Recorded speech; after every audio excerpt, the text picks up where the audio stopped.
Hello and welcome. I am Zabraxi. You know, I've been thinking about it a lot lately, and I have to know, what do you think it would be like to be a good video game journalist?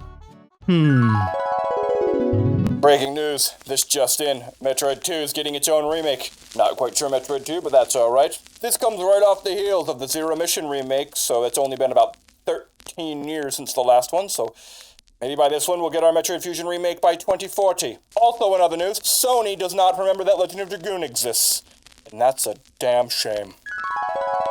Honest and unbiased. Nintendo has always had a bit of a fascination with remakes and remasters. In all honesty, for good reason too, since they have some of the most important and recognizable intellectual property in the entire medium of video games. Even all the way back during the age of the Super Nintendo, we received a game, Super Mario All-Stars, a compilation of remastered versions of Mario 1, 2, and 3, including the Japanese exclusive Lost Levels, aka the real Mario Bros. 2. As of the recording of this video, The Legend of Zelda Skyward Sword just got a remaster for the Switch and is by many accounts the definitive way to experience that title. Personally, after playing the Wii version, I swore I'd never touch it again, but I am at least glad that the new version is a better experience. Link's Awakening being remade for the Switch is also another great idea. Nintendo is breathing life into an old and underappreciated handheld title here. I have yet to finish the original Link's Awakening even after all these years, and the Switch version makes me more likely than ever to get back and give it a try. This doesn't stop here with Zelda though. Today's story starts back in 2016. Another Metroid 2 remake, a fan game in development for years, finally released, and immediately shut down. Despite the almost immediate cease and desist, the fans had already downloaded, played the game, and spread it across the internet, and honestly, it's a really dang good game. I won't go too far into it here since I have already covered AM2R in this retrospective series, but it was almost everything the fans wanted from an updated version of Metroid 2. However, since the project was shut down so quickly, there was a thought on everyone's mind. Did this get shut down because Nintendo was making their own Metroid 2 remake? Only 1 year later, and we got our answer.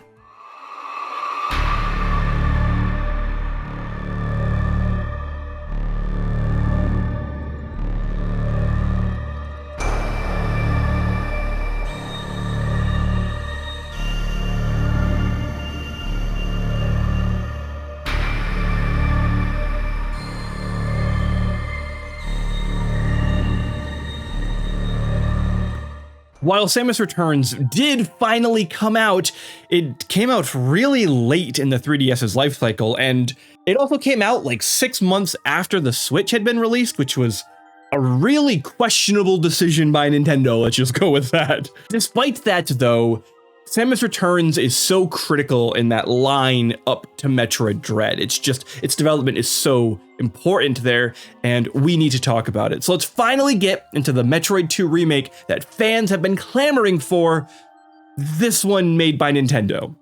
Let's go. Part of what I've been doing for this retrospective series is going over all of the necessary story elements that would be needed to fully experience Metroid Dread. Metroid 2, though, kind of doesn't have much of a plot. Samus is sent to the planet SR388, the Metroid homeworld, and is asked to exterminate all of the Metroid lifeforms.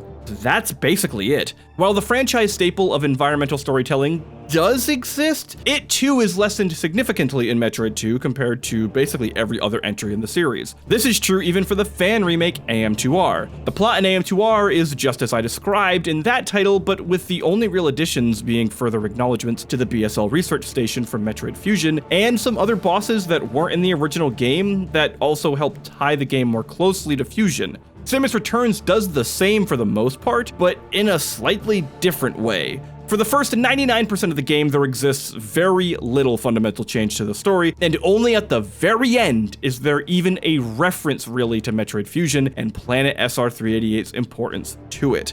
I wish there was more to say here, but as I mentioned in the AM2R video, Metroid 2's story is about as basic as it gets. Commit genocide. Nothing more Nintendo family friendly than that. Before we do get too far though, I need to express my original position on Samus Returns. As you can very clearly tell from this retrospective series, I kind of love the Metroid titles. In fact, after doing this series, I feel like I'm more in love with the franchise than ever before. However, when Samus Returns was announced, I gotta be honest, I really wasn't that excited. In fact, I didn't even play the game until this video. There was one reason for that. No, not because it was on the 3DS, and no, not because the Switch was already kicking off and it kind of left my mind, and no, it's not because people don't particularly like Metroid 2. The reason I didn't ever want to play this game was because of the developers. That name, right there. Mercury Steam. Not only were they responsible for the unbelievably mediocre experience that was Scrapland, a game that I doubt anybody watching in this video actually even knows, they were also the culprits behind the criminally disgusting Castlevania Lords of Shadow titles. Now, I know what some people out there might claim, that these titles maybe aren't that bad, and you know what? Those people are right. Lords of Shadow 1 and 2 really aren't that bad. They're absolutely horrendous abominations of both the Castlevania franchise as well as its God of War and Shadow of the Colossus inspirations. Lords of Shadow 2 was especially gross, as most of the new introductions that it did receive only hampered the combat, which is kind of impressive for an action game. Might I also remind everybody that these action games couldn't maintain a 30 FPS on consoles. Imagine an action game not running at a near 60 FPS, never mind not even being able to hold 30. Mirror of Fate wasn't that bad, I guess. Actually, in all seriousness, Mirror of Fate was pretty fun. I don't know what Nintendo saw in Mercury Steam, but this leads us to Metroid. My goal, though, with Samus Returns is the following two key points. First, what does Samus Returns provide new to the Metroid 2 formula?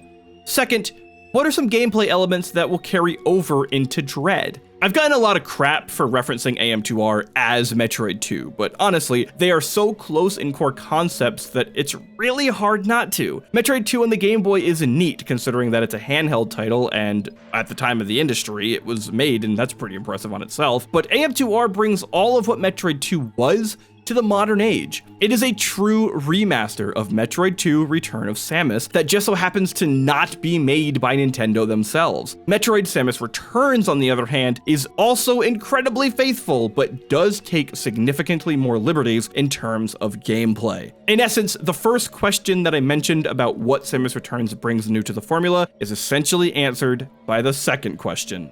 Gameplay. Gameplay is really the core upgrade here. While AM2R was a remaster, Samus Returns is much more of a remake. There's new mechanics, new gameplay, new story beats, a new presentation.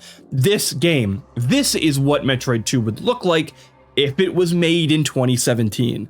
It's really interesting just how these three games can all coexist in the medium and not step on each other's toes. Metroid 2 is a fascinating example of what games could do on such a limited hardware for a handheld. AM2R is a great argument for games preservation as it attempts to bring Metroid 2 into the current technical standard. Samus Returns is the reimagining that displays the growth of the industry across a quarter of a century in terms of both technical and design advancements. Samus Returns is still Metroid 2, for better and for worse. The incredibly grindy practice of killing Metroids still exists. Just as in Metroid 2 and AM2R before it, there were several moments throughout this journey where I let out a frustrated, dear lord, another 10 Metroids. Seriously? This is a Metroid 2 problem, exclusive to this entry in the series. Having now played through all of the mainline 2D games, I can say for certain that I never once got bored, though, throughout pretty much the whole series. This is a truth that I am pleasantly surprised by. I had figured that by now I might have had some regret in playing through 5 games alongside scripting and editing videos on my thoughts about those titles in such a short amount of time. However, Metroid 2, across every iteration, just kind of has these times where fighting that 14th Alpha Metroid forced out a sigh of frustration. I've fully accepted by this point that the repetitive gameplay does work in some manner, as it sells the true nature of the atrocity that Samus is committing. Wiping out an entire species like this would be a slow and methodical process, and being forced to see each and every one of your victims and then becoming bored by that, it almost sells how desensitized you are to the reality of this ecological disaster. In that context, this grind is really unsettling. In the context of gameplay, though, this grind is really annoying. Thankfully, Samus Returns adds some significant gameplay changes that spice up the experience enough that even if you have played Metroid 2 and AM2R, this trip on the 3DS is worth taking. For the first time in the 2D series, Samus has free aim in all directions. Up until now, this has always been capped at 8 directions, but with new technology, allows new, complete, omnidirectional aiming. This new level of control is one of those things that you know will make a bit of a difference, but coming off of the heels of 4 Metroid titles, this kind of felt almost unreal. There's also this great intuitive notification when your aim hits an enemy. The laser coming out of Samus's cannon turns red if that laser lands on a target, even if, by the way, that creature is off screen. I am such a sucker for these little visual indicators. This is one of those small forms of feedback that goes such a long way across the playtime. In fact, I'd argue that these types of changes are so small but defining that any future titles, Metroid or otherwise, that don't offer similar feedback will genuinely feel like they're lacking. It's pretty obvious how this increase in aiming freedom can positively change combat, but there's also another item that benefits from this so greatly: the Grapple Beam. Up until this point, the Grapple Beam has always kind of been a great tool that allows for early game mobility and platforming sections. It's a staple of the series that extends beyond the 2D games and into some of the most well-crafted sections of the Prime series. It's so iconic to Samus Aran that even her grapple in Super Smash Bros. Is cleverly the Grapple Beam itself. A Metroid without the Grapple Beam would feel like a lesser experience by this point, given just how much the series' identity is stamped with this item. However, there's always been a bit of a weird problem with the Grapple Beam that I've always wanted to discuss throughout this whole retrospective series, but now I can finally talk about it here. The Grapple Beam kind of just always ended up feeling like a reject space jump. Wait, before you end up going down into the comments and tearing me to shreds, let me be clear, I love the Grapple Beam. I did all of that buildup because of how much I love that item, but I've always kind of felt that it could be better. It never really lived up to a potential that I thought was, yeah, that's really neat.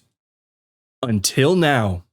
Samus Returns takes advantage of the omnidirectional aiming and flips the Grapple Beam from being a nerfed space jump and turns it into a mobility upgrade as well as a puzzle solver. Instead of simply being able to hook certain parts of the ceiling and making your way across dangerous pits, you can now aim at blocks and pull them to open up new pathways or to completely destroy the weakened blocks themselves. This helps the Grapple Beam stay relevant throughout the entire experience. Most of the Grapple Beam puzzles out in the world are pretty simple, but the design intent is clearly there. I would still argue that this doesn't do enough yet, but the Grapple Beam has never felt remotely as good as it does in Samus Returns. It's always been a favorite item of mine, and this particular journey makes incredible use of the equipment while still kind of just barely missing the marks in terms of that great. Yet I'd be doing a massive disservice to the Grapple Beam if I also didn't mention how it's used in combat as well. Coming off of Metroid Prime 3 Corruption, this is another development that isn't new necessarily, but the extent at which it's used is definitely pretty new. The Prime series and even a couple enemies in the 2D series have had some combat surrounding the beam. However, in Samus Returns, using this item on Metroids in their massive scaled battles feels oh so satisfying. Nothing feels better than ripping a Metroid off the ceiling and having it crash into the ground only for Samus to then light it up. So brilliant. Outside that, there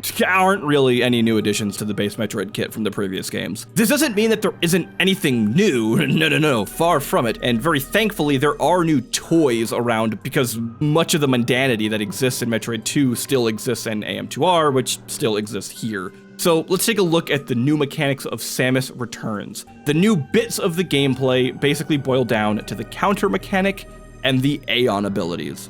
Let's do the counter first. The primary new addition to the formula is the counter mechanic. This is by far the piece that Nintendo wanted to show off constantly in all of its advertising. They were proud of this one. Samus having the ability to counter definitely changes the combat quite a bit and had the real potential to harm the Metroid gameplay that had become so beloved over 30 years at this point. Anyone who has played the game, and now I as well, are very, very happy to report that this counter is one of the most satisfying additions that absolutely no one wanted. What do you do when an enemy jumps at you in Super Metroid? Cry and scream like a little child? What do you do when an enemy jumps at you in Samus Returns? Hit that counter and light it up. Oh, it's just so satisfying to pull off. The slow buildup of learning new timings is also handled so brilliantly throughout the game. An enemy comes at you and there's this little sheen and bam! Countered, sucker! When you combine the counter and the omnidirectional aiming, this also opens up the game to be able to capitalize on more and more interesting combat scenarios. Enemies coming at you from every direction in the 2D series up to this point was probably gonna end in frustration, but now you have the tools, and it's so rewarding. Throwing mobs at the player from multiple angles at once, allowing you to counter one, freeze beam the other, kill the third, this is now a possible scenario, and you can pull it off incredibly seamlessly. This right here, this was the mechanic that I was so nervous about when I started the game, but now I have grown to love it. My only gripe with this mechanic is that you can't ever use it offensively like in many other action games. Yet, thankfully, that's already being addressed in Metroid Dread. While it definitely makes the situation feel incomplete in Samus Returns, the fact that the series is mending that problem in the exact next entry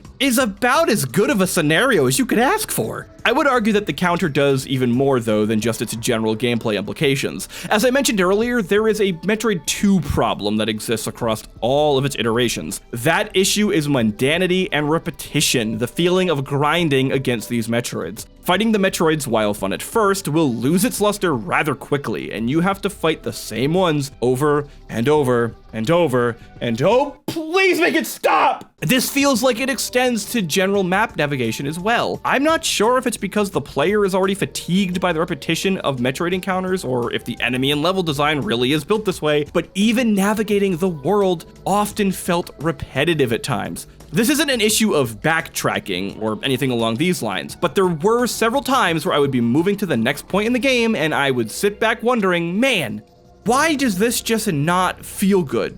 However, a counter to that, peak humor, ladies and gentlemen, the existence of the counter also made combat feel refreshing throughout the exploration of SR388, and it kept my brain active looking for correct timings when I would have maybe normally checked out. I don't think this was an intentional band-aid to the problem, but it was, and it worked. While not a solution in its entirety, it certainly mitigated much of the mundanity of Metroid 2's base design. Another addition, or set of additions to the Metroid formula, comes with the Aeon Abilities. These abilities are artifacts left over from the Chozo and fueled by an energy source that seems native to the planet SR388. The energy is leaking from the planet itself, and the life forms seem to naturally absorb the substance. Along the journey of genocide, yeah, let's not forget that's the real goal of this mission, you'll unlock 4 new abilities.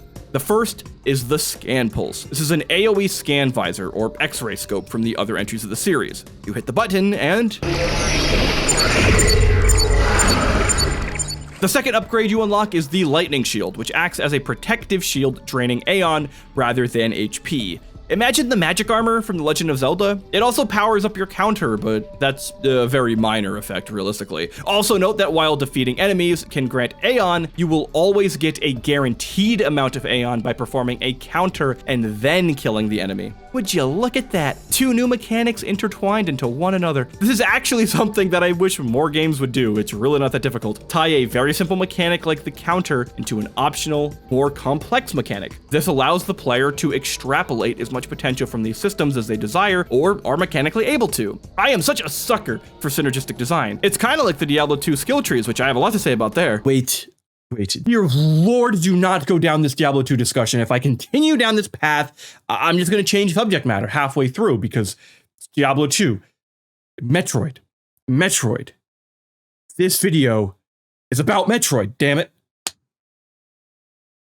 Why did I do that? Now that my face hurts, the third Aeon ability is the Beam Burst. This turns Samus's arm cannon into a machine gun. Oh yeah! Some enemies require the use of this Beam Burst to kill, but other than that, it's just a super fun and ridiculous power-up that if it never returned, I'd be happy that I at least got to experience it once. The fourth and final ability is the Phase Drift, which slows down time for everything else but you. This can lead to some interesting combat moments as well as some clever use during some bosses, but it's mostly reserved for additional mechanics behind puzzles. While the Aeon abilities are neat and I overall enjoyed them, they are the epitome of a new mechanic that's alright, I guess. There really isn't anything interesting here. While the Beam Burst is totally cool, trust me, Oh yeah, it's nothing that exciting in the grand scheme of gameplay. The phase drift and the lightning shield also have very specific and limited capabilities. The scan pulse is nice, but it's more of an advancement of a pre-existing scanning equipment from the series. I really wish there was more value here to the Aeon abilities, and perhaps they will evolve those further in Metroid Dread, but in Samus Returns, they're not much more than a novel gimmick that really didn't leave any lasting impression on me. There's still, though, a lot more to love about this game. We are not done yet. Movement is the snappiest it's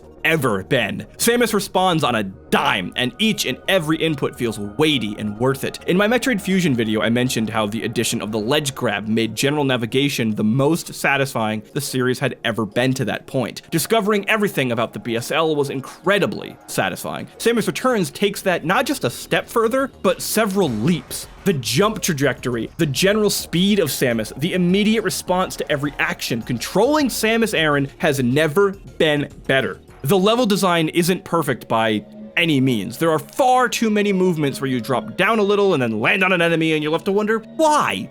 Why would you place an enemy in a spot that I can't even see the location of, but that I'm clearly meant to land in? You know, some of that sounds like some Lords of Shadow design. I don't know, just pointing that out a little bit. Where this exceptional movement really gets to shine, though, is in the boss fights. There are Metroids everywhere that are essentially bosses here, though realistically they're more like mini bosses the majority of the time. So hold on, let's actually hold off on the Metroids for right now. The non-Metroid bosses are really fun. It's a massive shame there's only 3 of them.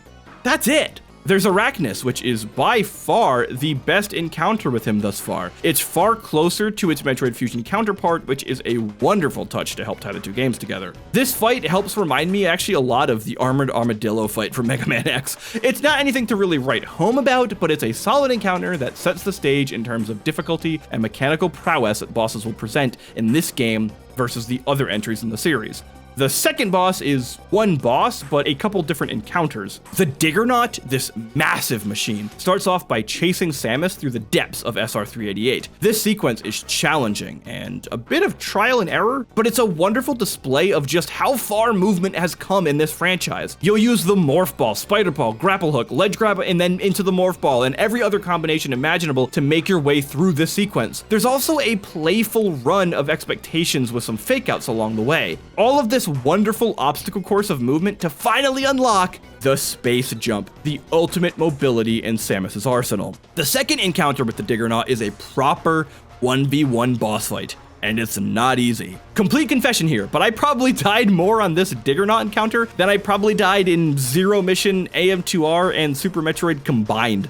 Yeah, even including Chozodia. There are definitely some issues mechanically with this encounter, especially some of those that have, well, several moments that will completely destroy you if you don't know they're coming, leading to that trial and error. This fight is also long, very long, and there is little you can do to speed it up. However, the original chase sequence was a test of your mobility through the environment. This test, though, is a test of your mobility in combat. Man, boss fights just have come such a long way in the Metroid series. I spent the first 3 games complaining about how almost all of the bosses sucked, only to finally have Metroid Fusion show the series how it's meant to be done, and Samus Returns is giving Fusion a pretty strong run for its money as well. This is so awesome! There's also an added difficulty with Samus Returns, like seriously, and it's harder. This is by far the hardest Metroid game that I've played to date, including all 3 of the Metroid Prime games, and even Metroid Prime Hunters, which is a series that I hope to do someday, maybe before Metroid Prime 4 drops. That could be fun. I must say though, this journey was so satisfying because of that challenge. The constant tension I felt navigating the world was ironically satisfying. It's never felt so good to feel so bad. Countless times I'd be making progress through SR388 only to find myself extremely low on health and desperately craving for the next save point to finally release a sigh of relief from that breath that I had been holding for 15 minutes. It's not that Samus Returns is really hard, because it's not really hard. What it is, though, is a genuine fair challenge. A return to a genuine threat is something that the Metroidvania genre has been leaning back into, and Samus Returns takes a note of that from the very games its franchise inspired. It's the right amount of hindrance, if I'm being honest. The general enemies and the bosses aren't the only things that got an upgrade this time around, though, so I guess it's finally time we talk about the Metroids themselves. So just remember, Metroid 2, Return of Samus, had 39 of the little buggers. AM2R launched with 48. And Samus Returns decided to just go one step beyond with 50 Metroid encounters. But why? In Metroid 2, the Metroid encounters themselves are really lackluster. This isn't too surprising considering the title was released for the original Game Boy, but the point still stands. The fights are boring.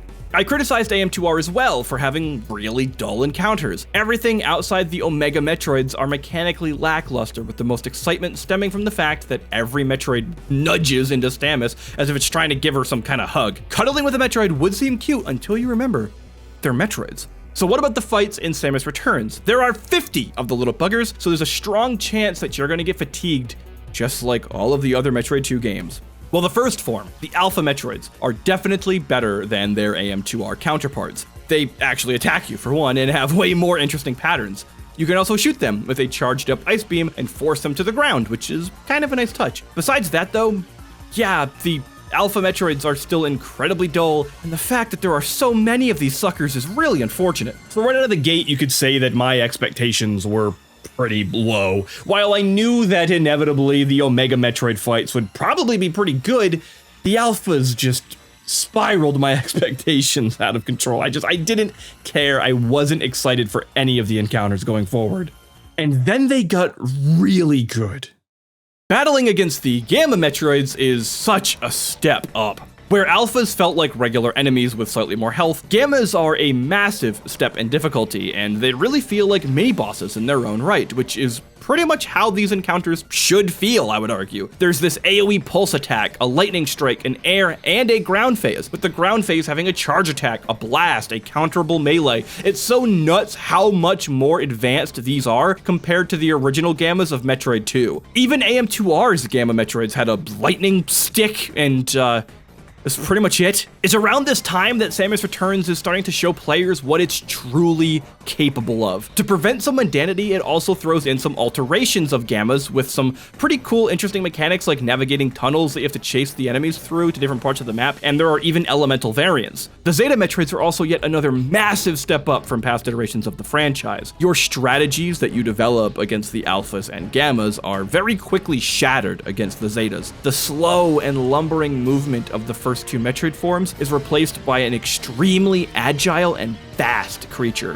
Where you used to be able to tank some hits against the earlier enemies, that is absolutely not an option here, as the Zetas hit extremely hard, forcing you to execute some new skills. Whereas before you developed your aim skills and got a feel for the offensive potential of Samus, these squirmy wigglers now force you to produce better movement and dodge potential. You have to match these creatures' agility, else you'll be ripped to shreds promptly. There is one standout mechanic that emphasizes Samus' strength, and that's the ability to latch onto the back of the Zeta while it's on the ceiling with your grapple beam, so you can rip it to the floor and unload your firepower into the downed creature. And lastly, the big boys.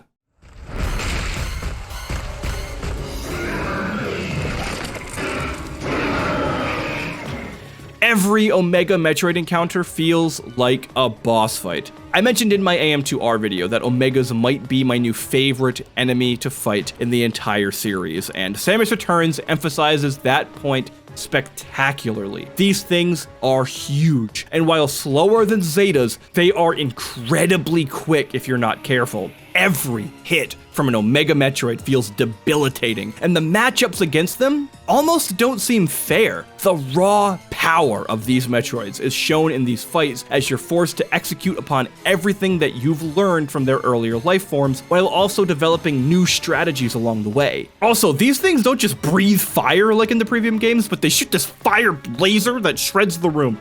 So cool. The different patterns of the beam attacks and the falling debris, having to space jump over the creature while sometimes needing to slide under it, countering its mechanics and unloading countless amounts of missiles, man, these fights are so fun! I play Metroid games for a lot of reasons, and the gameplay is definitely one of them, and it's always been snappy, but this is the best 2D Metroid has been up to this point. No question. Samus Returns just does so much right in terms of gameplay. I mentioned in my Metroid Fusion video that the gameplay there was so top-notch. It was impressive, and it was the best the series had ever felt up until then.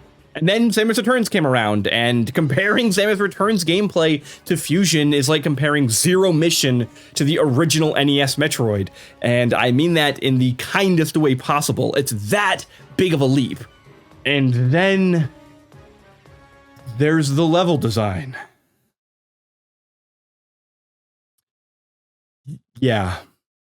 I claimed earlier that exploring SR388 felt wonderful, and that's true. I'm not changing that claim here. Movement is at its most natural here. The soundtrack too, man, it's so wonderful. There are loads of remixes and mashups of the franchise, and this OST seriously feels like a love letter to the Metroid soundtracks before it. Lower Brinstar here might just be my favorite iteration of the track, finally overcoming Torvis Bog's remix for Metroid Prime 2.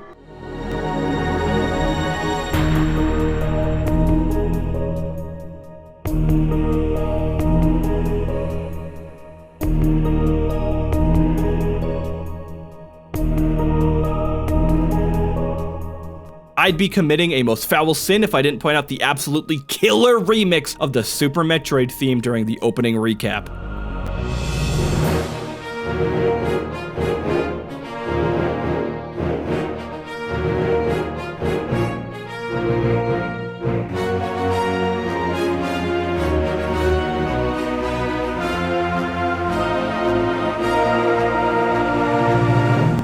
Then the landing of Samus on the planet to that sound, it just never gets old.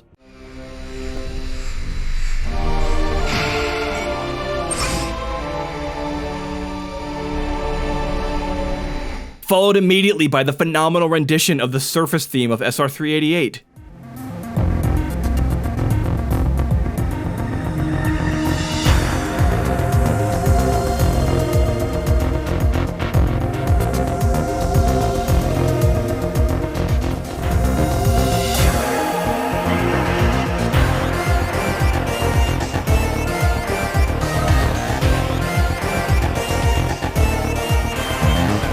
I would argue that Samus Returns has one of, if not the best soundtrack to this point. It's a pretty substantial step up from the forgettable soundtrack of Fusion, and while it's classic in so many ways, these renditions feel very original at the same time. Unfortunately though, the music doesn't do enough to carry the severely lacking level design. I gave Metroid Fusion a lot of crap for not hiding its secrets very well. Samus Returns commits that sin as well, but also decides to hide its secrets in plain sight, but you constantly have to wait until you receive another upgrade to come back and grab it later.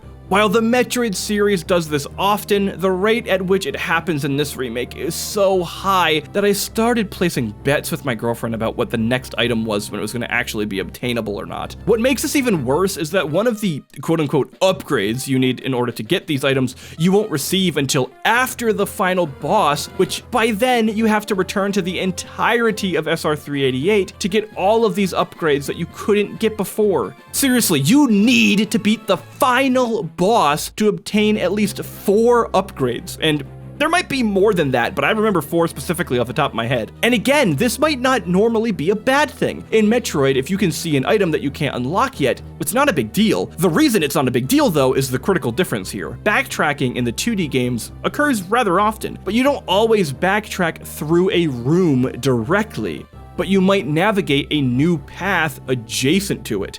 If you happen to remember that one room over there that there's an upgrade that required an item that you have now, then you can detour briefly, grab the upgrade, feel accomplished for remembering it, and move on with minimal time wasted. Here's the catch with Samus Returns. You don't really backtrack. And that sounds good, right?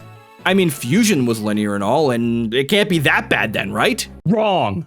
Imagine a Mario game where you go from stage to stage, where each of these stages is substantially longer than any Mario level typically is, and along the way you'll find unlocks that you can't get. It's weird, but you move on. In stage 5, you receive an item and you realize, oh, I can now go back to stages 1, 3, and 4 to get those unlocks. So you do.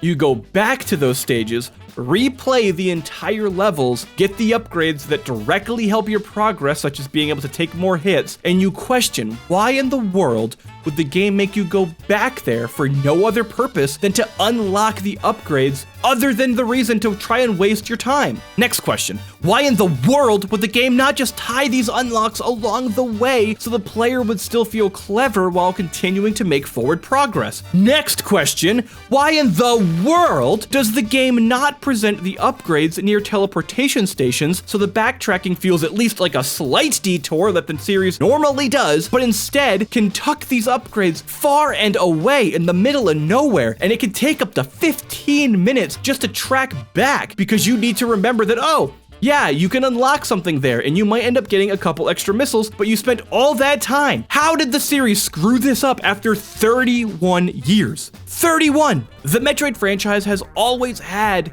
such good level design, especially the 2D games.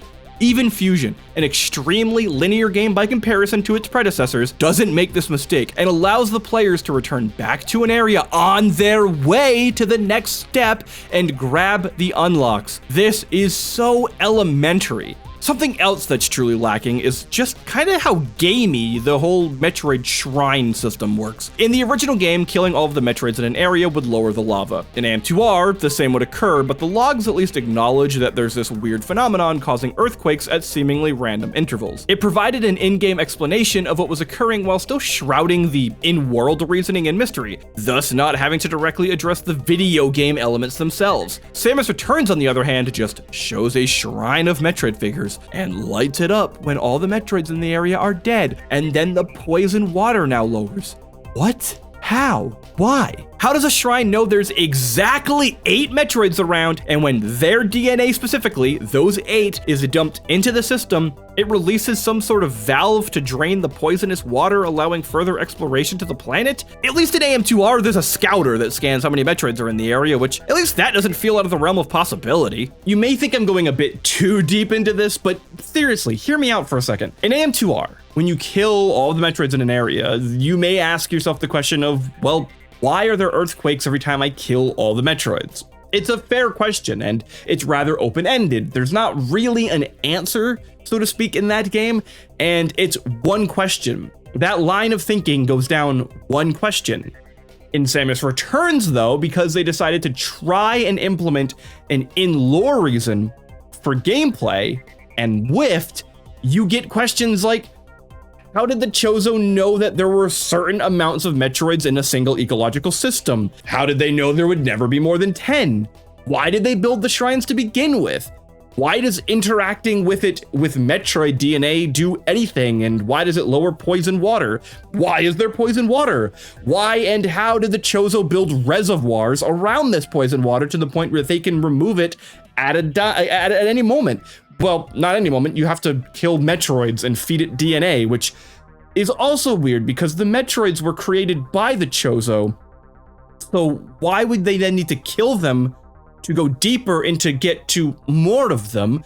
Why did they hide all the Metroids down here, or did they? There's so many questions, and it's just so distracting. It's a real shame that the lackluster level design is contrasted by some of the most beautiful background scenery in the series. There are moments where I was genuinely in awe of what you could see in the distance. You could see so much about the Chozo architecture. They had dams, aqueducts, and so many critical advancements for society. The reason it's a real shame, though, is that these wonderful backgrounds don't do anything. I praise the Metroid series so much for their environmental storytelling. You really get a sense of the ecology and the depths of Brinstar in Super Metroid, for example. You can intuit the fall of this great nation in the lava ruins of Norfair and Zero Mission. In Samus Returns, there doesn't seem like much to gather here. I kept trying to piece together details to see if I could get more about the world, but I just didn't. Even understanding the Chozo architecture and technology from the backgrounds isn't valuable when you consider that they end up making things like these highly advanced Metroid shrines and literal teleportation systems. How am I supposed to be impressed by aqueducts when your society has mastered atomic matter relocation? I really hate saying this, but Samus Returns,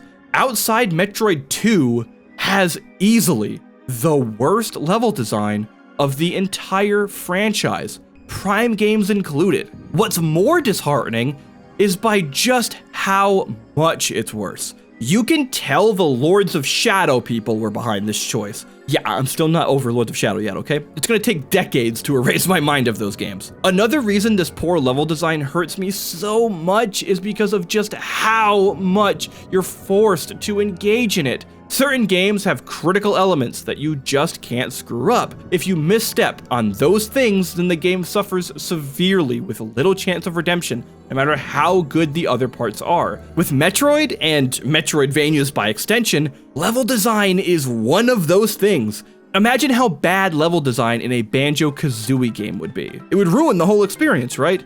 How about a bad audio-visual feedback in a shooter? No one wants to shoot a wet noodle. Bad story in a JRPG? It's quite possibly the primary reason most people play that genre, and having a really bad JRPG story is like being Final Fantasy VIII. No one wants to be Final Fantasy VIII. To be a bit meta with you for a second, to kind of pull the curtain back for just a moment here, I intentionally spent so much time talking about the positives of Samus Returns because the level design, it's just so bad, and the pacing of the unlocks is horrid. It's impressively imperfect. Like the amount of upgrades that are locked behind the screw attack, for example.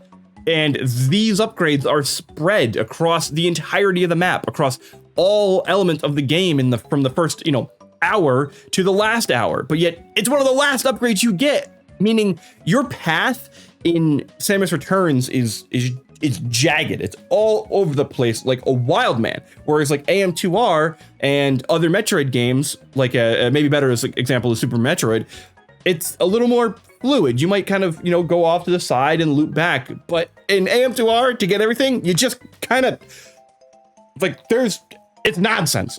Thankfully, the ending is way better than I could have ever expected.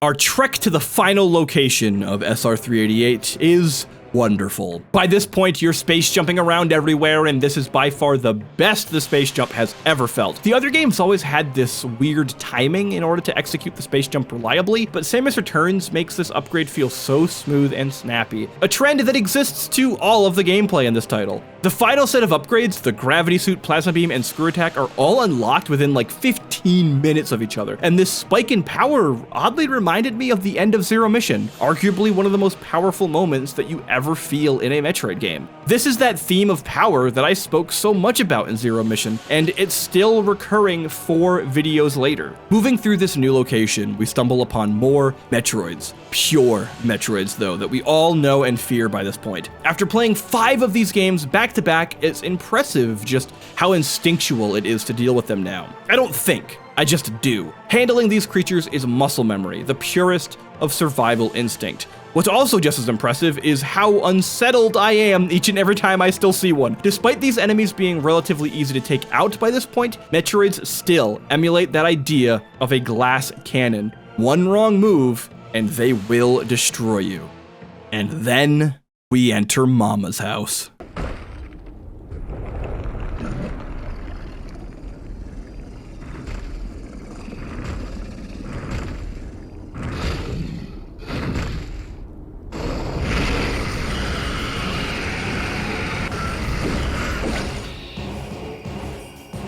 Welcome to the lair of the Queen Metroid. This fight is intense. More than that though, it's genuinely brilliant. This encounter is a combination of every mechanic you've been forced to learn against all of the Metroids thus far, just ramped up even further. On top of that, the Queen also throws in her own abilities in combination with the old, which forces the player to learn new tricks while executing old strategies. Everything is used here. Heck, even the spider ball gets some actual attention. Clever use of the Aeon abilities can also really turn the tide in your favor when you start to learn how to counter each new threat that the Queen throws your way. This room, too, it's so tight.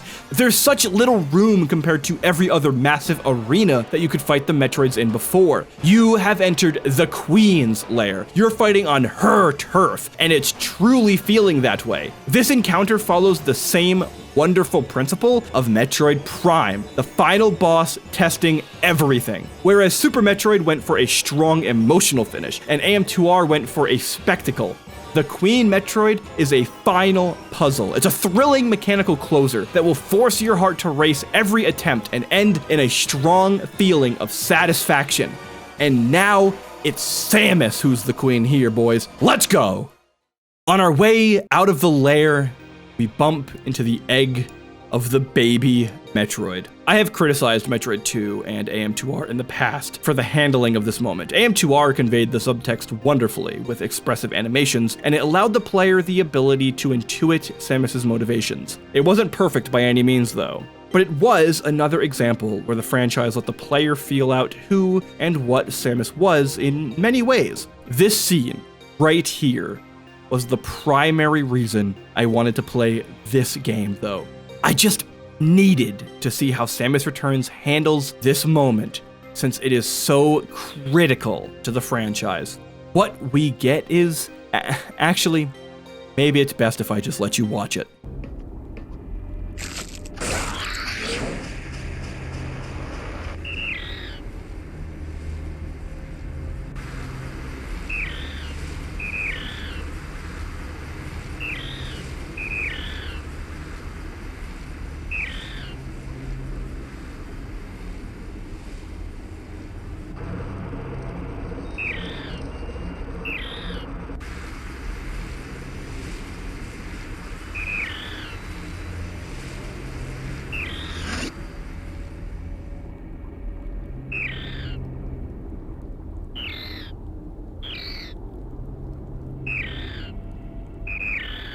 This scene is everything I hoped it would be. This scene is a perfect example of the subtextual potential of the Metroid series. No dialogue, no text, just expression.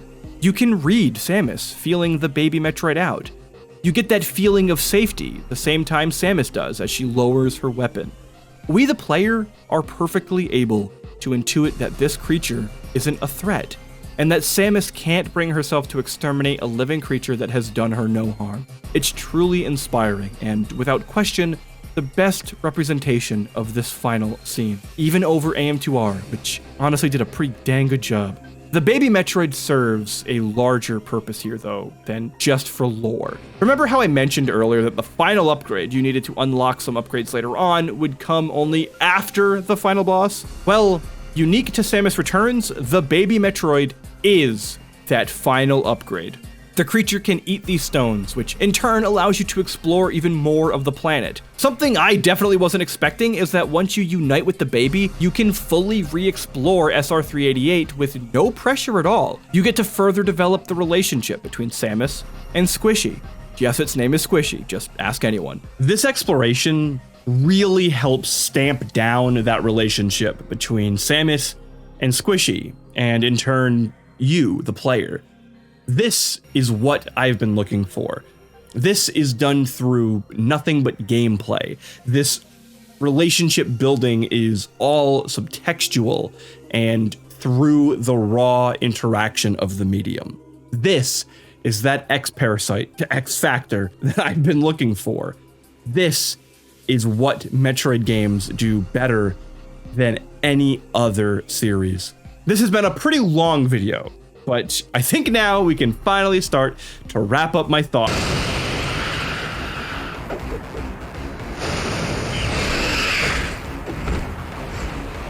For Squishy. Here he is, our boy Ridley. This fight comes out of nowhere and is a brand new addition to the Metroid 2 architecture. This encounter is everything I've wanted from a Ridley fight. It's what I've been begging for in this entire retrospective series. Of the last 5 games, this is the only Ridley fight that I can say I genuinely like. And I don't just like it, I love it. The showdown evolves as the multiple phases play out. First, it's a basic phase to teach you Ridley's mechanics, while you're still trying to get Squishy back out of Ridley's hands. The second phase is an extension of the first with some variants, whereas the final phase is where Ridley gets super mad and becomes insanely aggressive with his attacks. His evolving skill set is brilliant. His signature tail stab starts like normal, but as the fight progresses, it doesn't just stab Samus, it also stabs into the ground, and then Ridley uses his tail to throw up a rock attack as a follow-up. Even his opening spread blast also opens up to be a more focused blast for more damage in phase 2, and then a focused blast that incinerates the entire floor of the whole arena briefly. Even the claw attack, it gets stronger as it develops a charge now and then a hyper claw slash. Mechanically, this confrontation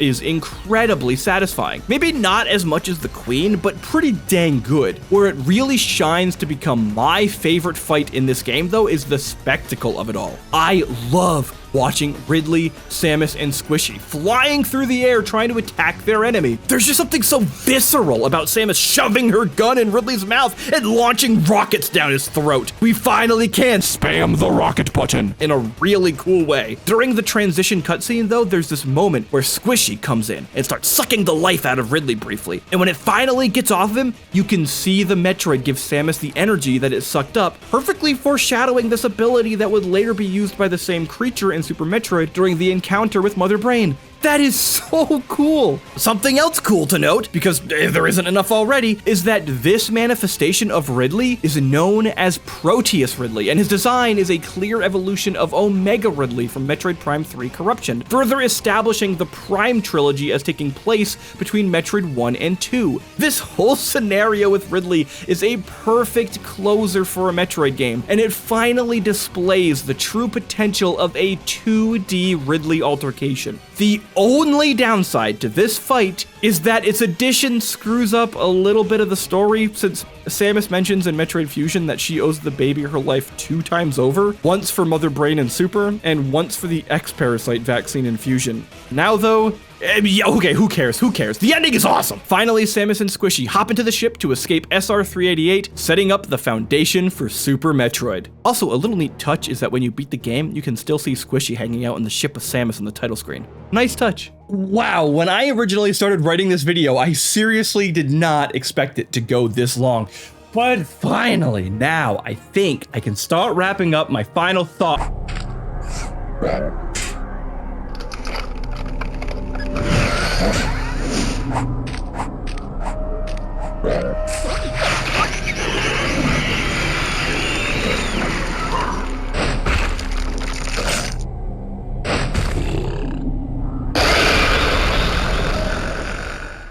That's actually pretty awesome. That right there is actually one of the coolest ways they could have tied Samus Returns to Fusion. Really smart. Honestly, Mercury Steam, even though you made Lords of Shadow, and I hate to say this, excellent work. Seriously. Good job.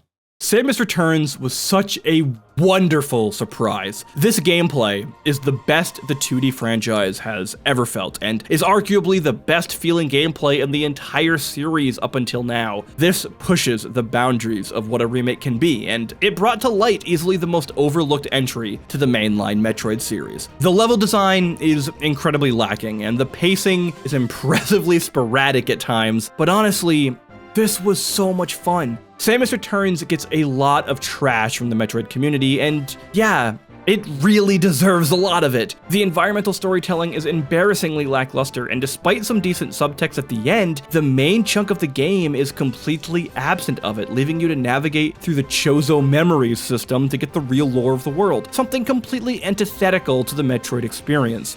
It is not my favorite Metroid. In fact, I still think all of the Metroid 2 games are the bottom 3 for me, but the gameplay is just so good that I am more pumped than ever to finally jump into Metroid Dread. This is the most mechanically sophisticated 2D Metroid, and the game feel is just so on point. I really feel like a lot of the Samus Returns discourse leaves out so many of its strengths. I get that the flaws are glaring and they're massive problems, but overall, this was something special to play. Also, considering my first time through this adventure took me double the average length of the other Metroid games at about 13.5 hours, it was the perfect length for a first-time playthrough of a Metroid title. Mercury Steam, I seriously never thought I would ever say this, but having your name attached to Metroid Dread has me genuinely excited.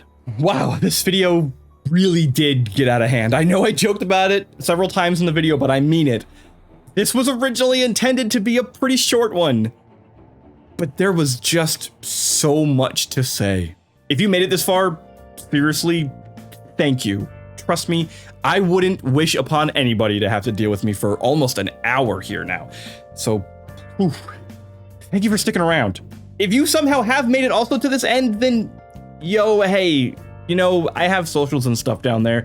If you wouldn't mind hitting them, there's Twitch and Twitter, and a link to the Discord, which is more than just me. There's a bunch of other creators that are some of my own friends and some people that I've met online, and there's a whole community down there. The Dusty Case Discord, as we call it, is a lot of fun, and if you create or you want to go ahead and talk about everything video games and promote your own stuff, then join that in. We've got a lot of people.